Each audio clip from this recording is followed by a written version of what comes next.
Chapter 9. Boxer's split hoof was a long time in healing. They had started the rebuilding of the windmill the day after the victory celebrations were ended. Boxer refused to take even a day off work, and made it a point of honour not to let it be seen that he was in pain. In the evenings he would admit privately to Clover that the hoof troubled him a great deal. Clover treated the hoof with poultices of herbs which she prepared by chewing them, and both she and Benjamin urged Boxer to work less hard. "A horse's lungs do not last forever," she said to him. But Boxer would not listen. He had, he said, only one real ambition left: to see the windmill well under way before he reached the age for retirement. At the beginning, when the laws of Animal Farm were first formulated, the retiring age had been fixed for horses and pigs at 12, for cows at 14, for dogs at 9, for sheep at 7, and for hens and geese at 5. Liberal old-age pensions had been agreed upon. As yet, no animal had actually retired on pension, but of late the subject had been discussed more and more.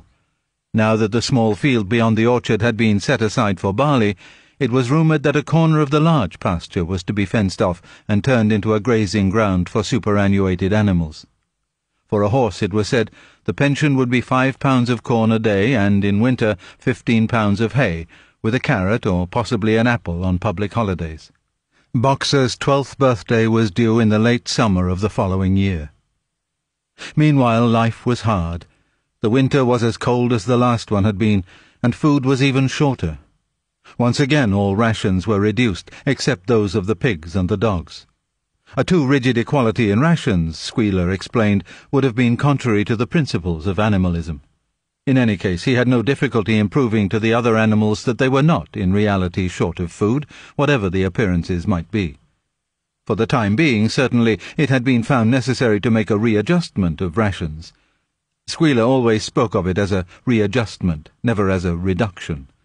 But in comparison with the days of Jones, the improvement was enormous.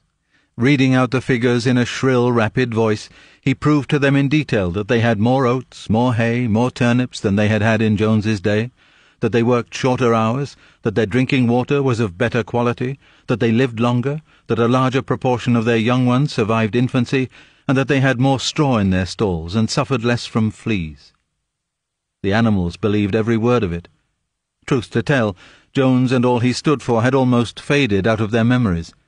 They knew that life nowadays was harsh and bare, that they were often hungry and often cold, and that they were usually working when they were not asleep. But doubtless it had been worse in the old days. They were glad to believe so. Besides, in those days they had been slaves, and now they were free, and that made all the difference, as Squealer did not fail to point out. There were many more mouths to feed now. In the autumn, the 4 sows had all littered about simultaneously, producing 31 young pigs between them. The young pigs were piebald, and as Napoleon was the only boar on the farm, it was possible to guess at their parentage.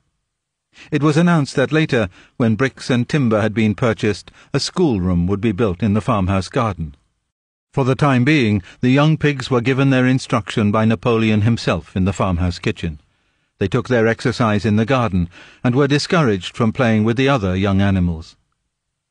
About this time, too, it was laid down as a rule that when a pig and any other animal met on the path, the other animal must stand aside, and also that all pigs, of whatever degree, were to have the privilege of wearing green ribbons on their tails on Sundays.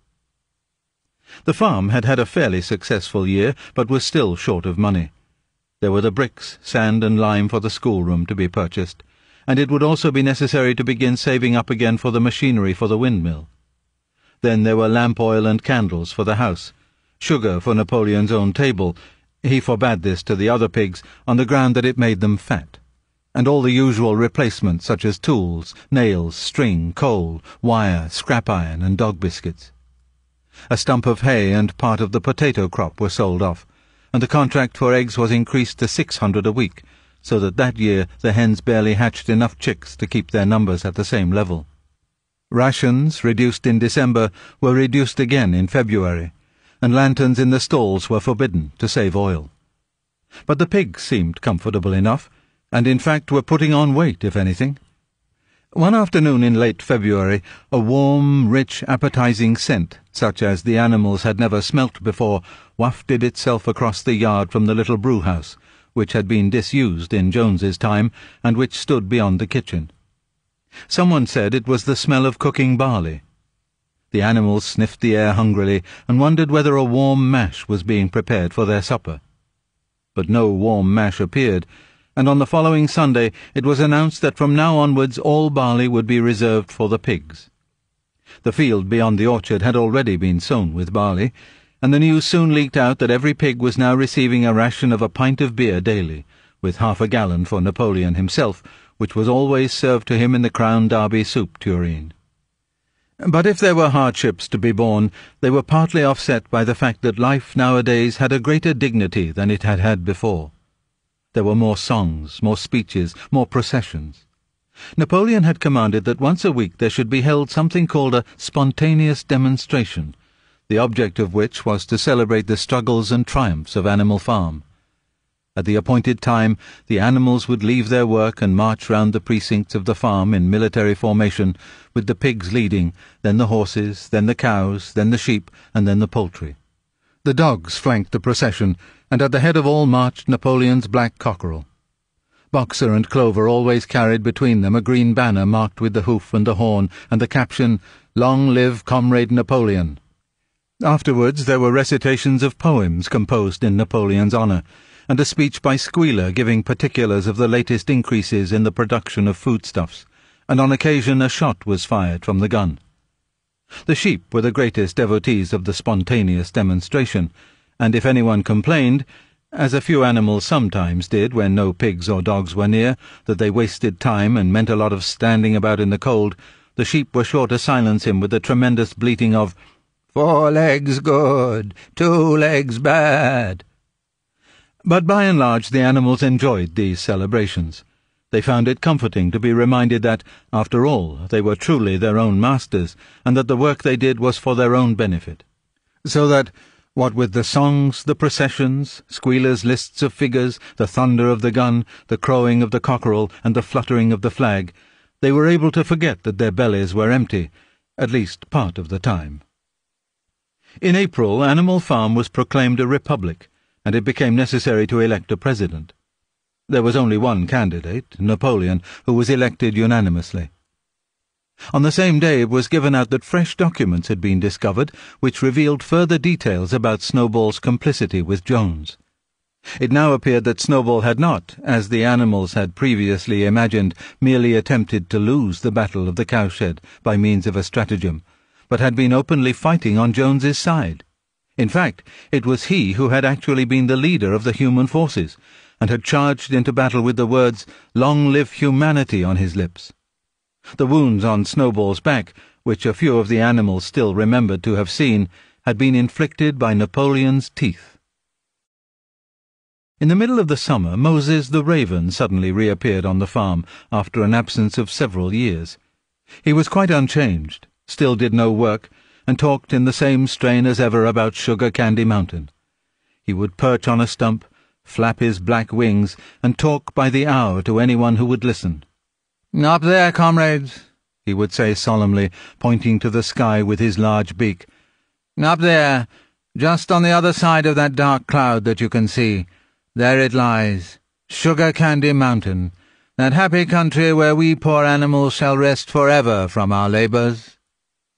He even claimed to have been there on one of his higher flights, and to have seen the everlasting fields of clover and the linseed cake and lump sugar growing on the hedges. Many of the animals believed him. Their lives now, they reasoned, were hungry and laborious. Was it not right and just that a better world should exist somewhere else? A thing that was difficult to determine was the attitude of the pigs towards Moses. They all declared contemptuously that his stories about Sugar Candy Mountain were lies, and yet they allowed him to remain on the farm, not working, with an allowance of a gill of beer a day. After his hoof had healed up, Boxer worked harder than ever. Indeed, all the animals worked like slaves that year. Apart from the regular work of the farm and the rebuilding of the windmill, there was the schoolhouse for the young pigs, which was started in March. Sometimes the long hours on insufficient food were hard to bear, But Boxer never faltered. In nothing that he said or did was there any sign that his strength was not what it had been. It was only his appearance that was a little altered. His hide was less shiny than it had used to be, and his great haunches seemed to have shrunken. The others said, "Boxer will pick up when the spring grass comes on." But the spring came, and Boxer grew no fatter. Sometimes, on the slope leading to the top of the quarry, when he braced his muscles against the weight of some vast boulder, it seemed that nothing kept him on his feet except the will to continue. At such times his lips were seen to form the words, "I will work harder." He had no voice left. Once again, Clover and Benjamin warned him to take care of his health, but Boxer paid no attention. His 12th birthday was approaching. He did not care what happened so long as a good store of stone was accumulated before he went on pension. Late one evening in the summer, a sudden rumour ran round the farm that something had happened to Boxer. He had gone out alone to drag a load of stone down to the windmill. And sure enough, the rumour was true. A few minutes later, 2 pigeons came racing in with the news. "Boxer has fallen. He is lying on his side and can't get up." About half the animals on the farm rushed out to the knoll where the windmill stood. There lay Boxer, between the shafts of the cart, his neck stretched out, unable even to raise his head. His eyes were glazed, his sides matted with sweat. A thin stream of blood had trickled out of his mouth. Clover dropped to her knees at his side. "Boxer," she cried, "how are you?" "It is my lung," said Boxer in a weak voice. "It does not matter. I think you will be able to finish the windmill without me. There is a pretty good store of stone accumulated. I had only another month to go in any case. To tell you the truth, I had been looking forward to my retirement, and perhaps, as Benjamin is growing old too, they will let him retire at the same time and be a companion to me." "We must get help at once," said Clover. "Run, somebody, and tell Squealer what has happened." All the other animals immediately raced back to the farmhouse to give Squealer the news. Only Clover remained, and Benjamin, who lay down at Boxer's side and, without speaking, kept the flies off him with his long tail. After about a quarter of an hour, Squealer appeared, full of sympathy and concern. He said that Comrade Napoleon had learned with the very deepest distress of this misfortune to one of the most loyal workers on the farm, and was already making arrangements to send Boxer to be treated in the hospital at Willingdon. The animals felt a little uneasy at this. Except for Molly and Snowball, no other animal had ever left the farm, and they did not like to think of their sick comrade in the hands of human beings. However, Squealer easily convinced them that the veterinary surgeon in Willingdon could treat Boxer's case more satisfactorily than could be done on the farm. And about half an hour later, when Boxer had somewhat recovered, he was with difficulty got onto his feet and managed to limp back to his stall, where Clover and Benjamin had prepared a good bed of straw for him. For the next 2 days Boxer remained in his stall. The pigs had sent out a large bottle of pink medicine which they had found in the medicine chest in the bathroom, and Clover administered it to Boxer twice a day after meals. In the evenings she lay in his stall and talked to him, while Benjamin kept the flies off him. Boxer professed not to be sorry for what had happened. If he made a good recovery, he might expect to live another 3 years, and he looked forward to the peaceful days that he would spend in the corner of the big pasture. It would be the first time that he had had leisure to study and improve his mind. He intended, he said, to devote the rest of his life to learning the remaining 22 letters of the alphabet. However, Benjamin and Clover could only be with Boxer after working hours, and it was in the middle of the day when the van came to take him away. The animals were all at work, weeding turnips under the supervision of a pig, when they were astonished to see Benjamin come galloping from the direction of the farm buildings, braying at the top of his voice. It was the first time that they had ever seen Benjamin excited. Indeed, it was the first time that anyone had ever seen him gallop. "Quick! Quick!" he shouted. "Come at once! They're taking Boxer away!" Without waiting for orders from the pig, the animals broke off work and raced back to the farm buildings. Sure enough, There in the yard was a large, closed van, drawn by 2 horses, with lettering on its side, and a sly-looking man in a low-crowned bowler hat sitting on the driver's seat. And Boxer's stall was empty.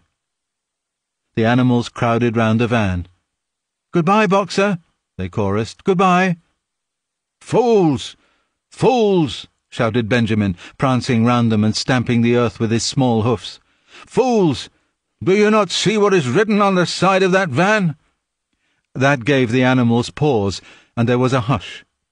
Muriel began to spell out the words, but Benjamin pushed her aside, and in the midst of a deadly silence he read, "Alfred Simmons, horse slaughterer and glue boiler, Willingdon, dealer in hides and bone meal, kennels supplied. Do you not understand what that means? They are taking Boxer to the knackers." A cry of horror burst from all the animals. At this moment the man on the box whipped up his horses, and the van moved out of the yard at a smart trot. All the animals followed, crying out at the tops of their voices. Clover forced her way to the front. The van began to gather speed. Clover tried to stir her stout limbs to a gallop, and achieved a canter. "Boxer!" she cried. "Boxer! Boxer! Boxer!" And just at this moment, as though he had heard the uproar outside, Boxer's face, with the white stripe down his nose, appeared at the small window at the back of the van. "Boxer!" cried Clover in a terrible voice. "Boxer! Get out! Get out quickly! They're taking you to your death!" All the animals took up the cry of, "Get out, Boxer! Get out!"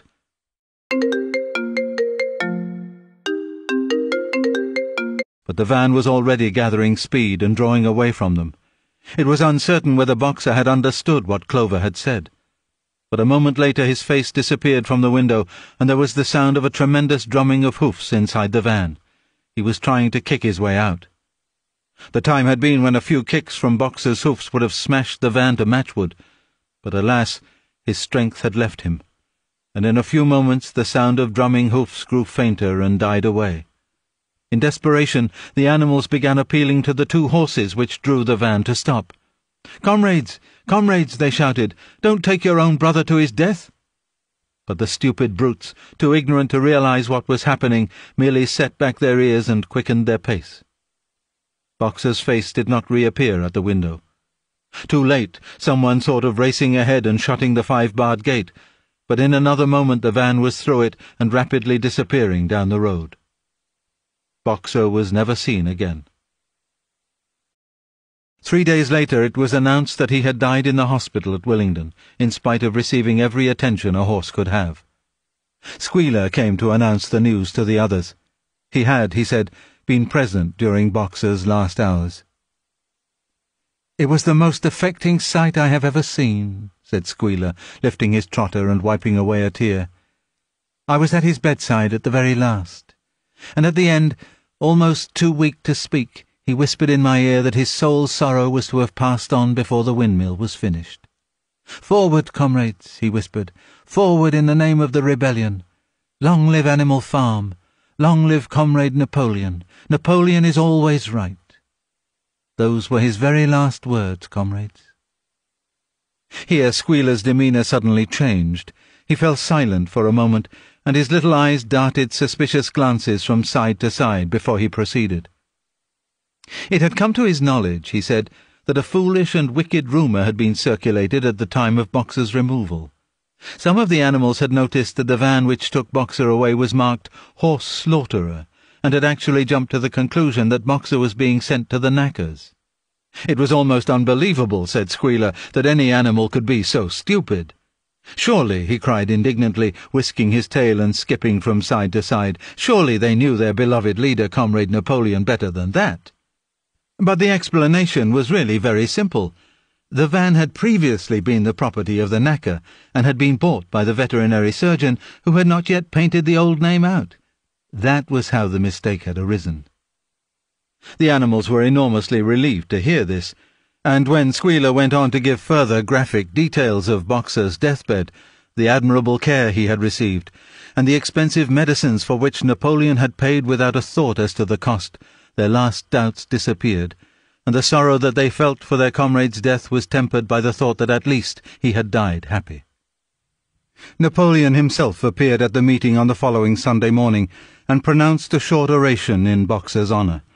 It had not been possible, he said, to bring back their lamented comrade's remains for interment on the farm, but he had ordered a large wreath to be made from the laurels in the farmhouse garden and sent down to be placed on Boxer's grave. And in a few days' time the pigs intended to hold a memorial banquet in Boxer's honour. Napoleon ended his speech with a reminder of Boxer's two favourite maxims: "I will work harder," and "Comrade Napoleon is always right." Maxims, he said, which every animal would do well to adopt as his own. On the day appointed for the banquet, a grocer's van drove up from Willingdon and delivered a large wooden crate at the farmhouse. That night there was the sound of uproarious singing, which was followed by what sounded like a violent quarrel, and ended at about 11 o'clock with a tremendous crash of glass. No one stirred in the farmhouse before noon on the following day, and the word went round that from somewhere or other the pigs had acquired the money to buy themselves another case of whisky.